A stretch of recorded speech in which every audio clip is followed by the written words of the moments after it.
Taysom, first of all, tell us how you're feeling today. Yeah, I'm feeling really good. As I mentioned earlier, I had a knee scope on my other knee, and so that's caused me to slow down a little bit as far as the rehab goes. But my knees feel really good, and as far as the injury that took place last football season, it's come along really nicely, and I feel really good. Now, the one that was last season, was that the right? The left knee. The left, Yeah. and right one is the one you got scoped. Yes. Okay. What are you doing now to rehab? What is getting you ready for spring ball? What's Yeah. the best thing you're doing? So right now I'm basically cleared to do everything, but as far as my weights, squats, and things like that, I can't squat really deep, and I can't do a lot of weight. I can run, I can't sprint yet, but probably 60-70% as far as a sprint right now. So I can essentially do everything in a modified version, and it's gone really well. I feel really good, smooth running. Tell us about that game at Utah State. Tell us about that play and what happened. Yeah, so there was a miscommunication. We essentially ran a play that we didn't need to, and unfortunately, an injury happened. So as I was running through the line of scrimmage, the safety came up, and I didn't see him. And as I planted my left foot to avoid him, it was too late. He had already come down. So his right shoulder pad and helmet went directly on my knee when I was extended, which caused it to hyperextend, and then which that force caused the bicep femoris tendon to detach from the bone right there. Did you know right away it was pretty serious? Yeah, I did. Yeah. So initially, I felt it go, and I got up and kind of walked it off the best I could, but I knew something was wrong. When the MRI made it sound like it was terrible, Mm-hmm. and then it's amazing. Those things are usually pretty accurate, Yeah. and then to go in and it was wrong. I mean, take us from the point of thinking the worst case scenario to when what you were told was actually the problem. So initially, I was told that the LCL had detached as well, so the LCL and the bicep femoris tendon. And when the LCL detaches, it causes more problems because it gives you lateral stability. And so that's what we had thought. And so we're thinking at it, and we're thinking 6-7 months and things like that to make sure we get the stability back. And then at that point, you don't know how your rehab's going to go or how you'll come back. So after surgery, the doctor came into the room and told me that the LCL was tweaked and it had a grade 2 tear, but it didn't detach. So no surgical repair was needed there, and with enough time, it will heal. And it was 2/3 to 3/4 of the bicep tendon that detached, and it's been really good. It's been a tough thing to recover from, but in the grand scheme of things, it's been a huge blessing. Yeah, I was going to say you go from 8-month recovery, possibly 8-month recovery, to just what, 4? Yeah, it'll be Where about you are 5 today? months. 5 months when spring ball starts, and I'm essentially cleared to do everything now, and it's been 3.5 months. So Your thoughts on the fact that it was definitely a best case scenario? yeah, no, it's a huge blessing, and it's hard going through a season-ending injury, but I was able to definitely find the good in a difficult situation, and I'm grateful to be where I'm at now, and the recovery that it has been. It's been a huge blessing, and I'm just looking forward to 2013. Now I'll have the opportunity to participate in spring ball and get live reps and do things like that to help me become a better player. So you should be fully ready to go in spring ball. Yeah. No limitations whatsoever. Yeah, that's the plan. I don't know to what extent the trainers and the coaches will let me do. I know there's been some conversations about that, but I'm not too sure what will happen yet.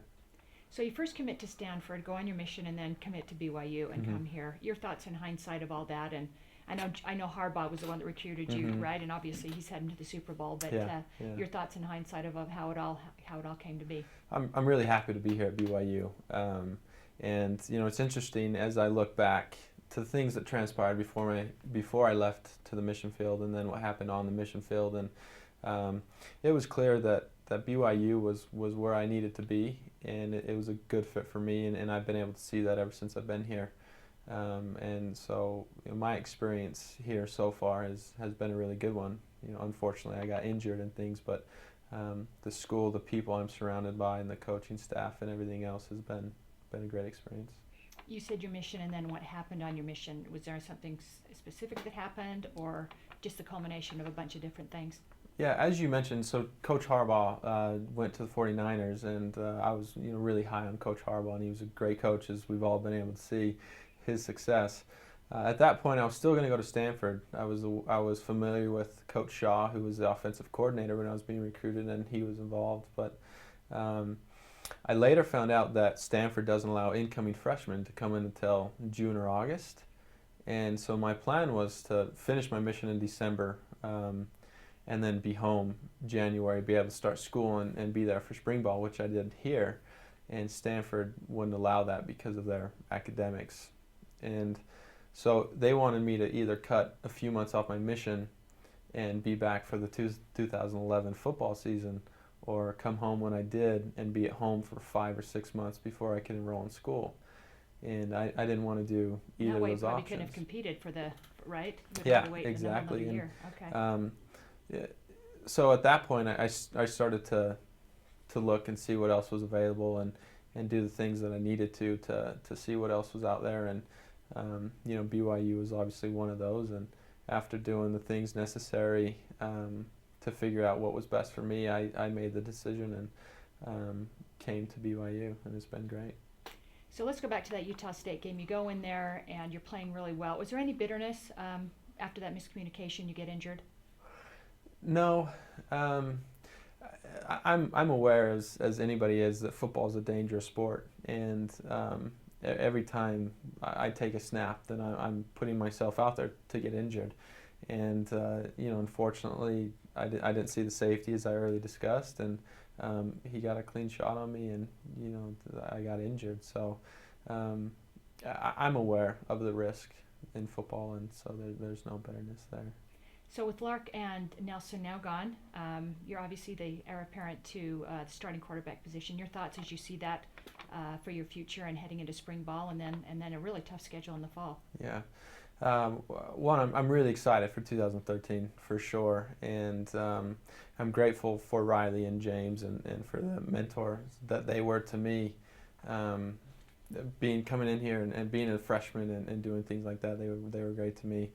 But there's tough competition. I think we're joking today. I think we have like 8 quarterbacks right now at BYU, and we will going into spring ball. And so there's still going to be a lot of competition, and Jason Munns will be a senior, and Ammon and I will be a sophomore, and then Billy Green just got here, will be a freshman. So there will definitely be competition and things, and I'm excited for that. I'm excited to get in and compete and do those things. And as I look forward into 2013, they obviously just announced the 2013 schedule, and I'm really excited. I've been watching film, and I'm getting really excited, getting fired up for the season, especially waiting out half the season, missing 6 games. I feel like I've been waiting for a long time to be able to put the pads back on, and I'm antsy to get out there and make plays. Quarterback position, you guys probably have to have the most confidence of just about anybody. So do you go in with the confidence that you're the starting guy when you head into spring ball?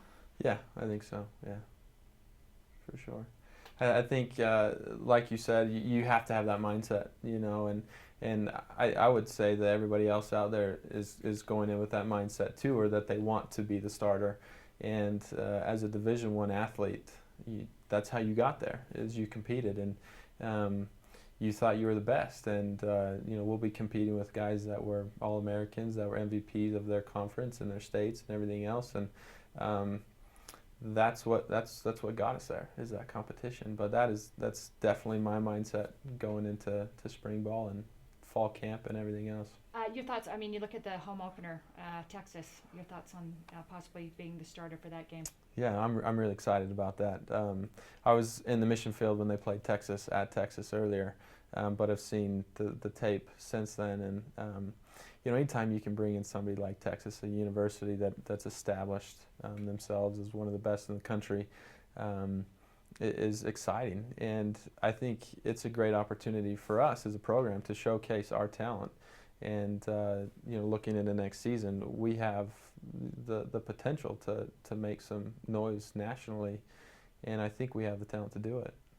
Your thoughts on your mission and how that maybe prepared you on the field. Mm-hmm.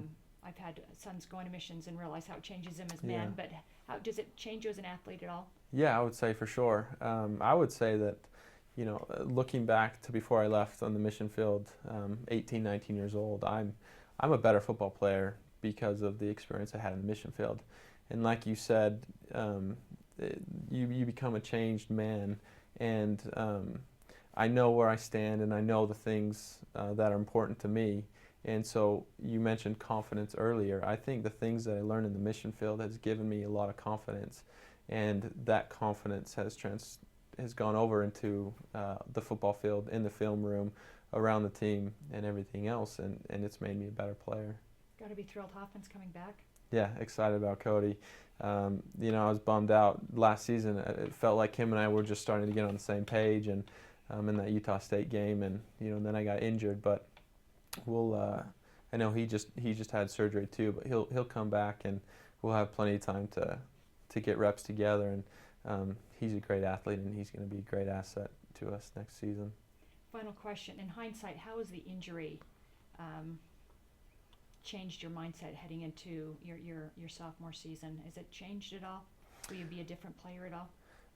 Yeah, I think so in ways. I think, again, I've been able to break down the film. I've watched the play. I've watched my game tape several times since I've been injured, and I'll play smarter.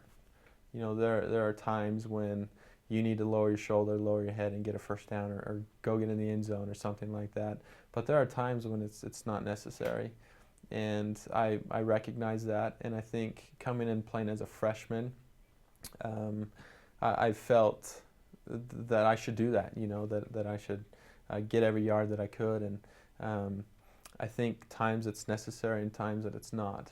And I think I will be the same guy, and I'll be just as fast. There's going to be no hindrance as far as my injury, but I'll be smarter in the decisions I make, and which will make me a better player. I do have to ask you, I'm sorry about Robert and your thoughts on him coming in and taking over the offense. I'm really excited about Coach and I coming in. I've had the opportunity to talk to him since he's been here and things, and he loves football, and he's fired up, and he's got a great resume. When he was here, we had top 25 offense year in, year out, it seemed like, and he did the same thing when he was at Arizona. So he's experienced, and the offense is simple, and it's going to allow us to play fast and physical, and I'm really excited to get in and have the opportunity to be coached by him in spring ball. I think you'll probably see more hurry-up offense. I don't know how many times we're going to huddle, and I think because we're going faster, the schemes are going to be more simple, but at the same time, it's going to allow us as players to get on the line of scrimmage to execute at a higher pace and at a higher level.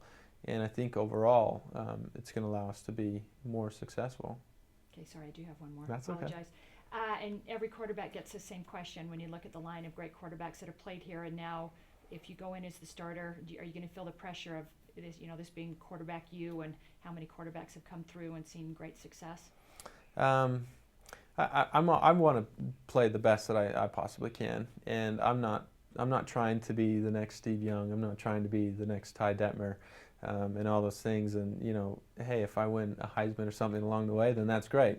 But I want to be the best Taysom Hill. I think you look at Ty, you look at Steve, you look at Riley, what he did, and John and Max and those guys, and they did it their way, and they were successful in doing that. And I'm gonna be the best Taysom that I can, and we'll see what happens from there.